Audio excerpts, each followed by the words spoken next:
This article comes from Rare News. Rare Cares. Barely over a decade ago, President George W. Bush was re-elected primarily because he promised to block gay marriage. Advisor Karl Rove saw it as a winning strategy to push the issue, and it worked. That's where the country was in 2004. The Supreme Court has since declared same-sex marriage the law of the land. President-elect Donald Trump agrees that it's a settled issue, something he reiterated on 60 Minutes Sunday.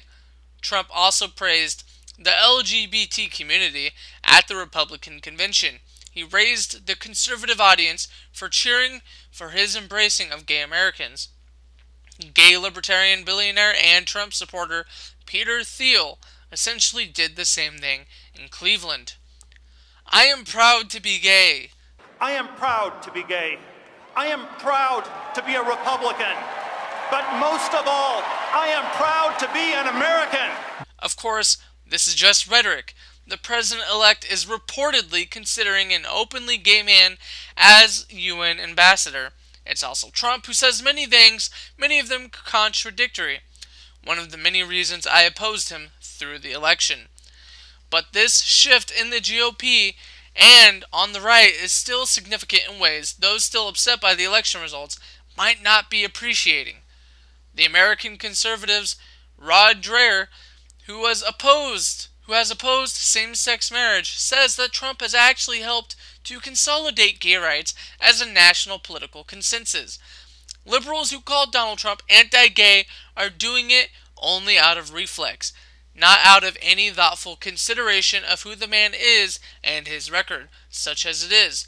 Dreher added, a reader pointed out in the comments thread here last night that Trump is the first president in U.S. history to enter office supporting gay marriage. Indeed he is. Obama didn't embrace same-sex marriage until 2012, reversing his earlier opposition. I believe gay marriage is between a man and a woman. I am not in favor of gay marriage. Obama said in 2008, Hillary Clinton didn't embrace same-sex marriage until 2013, reversing her previous opposition right before the election.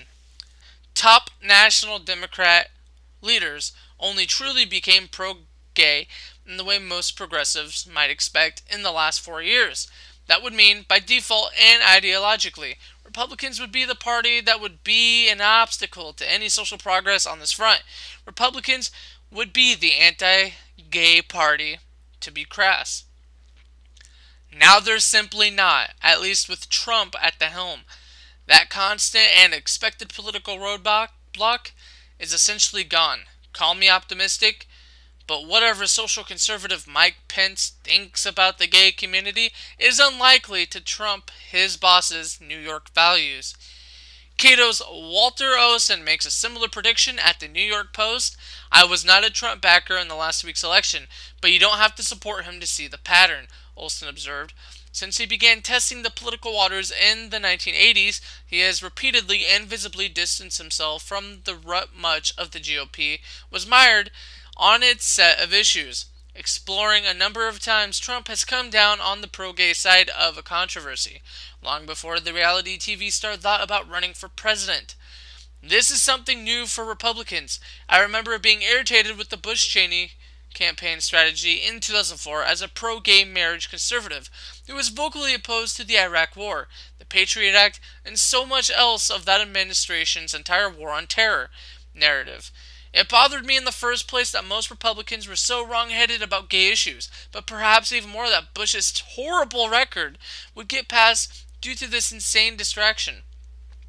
Throughout the 2004 election, I specifically remember thinking that I could not wait for the day when gay marriage wouldn't be an issue anymore, particularly on the right for both LGBT people and for a better politics.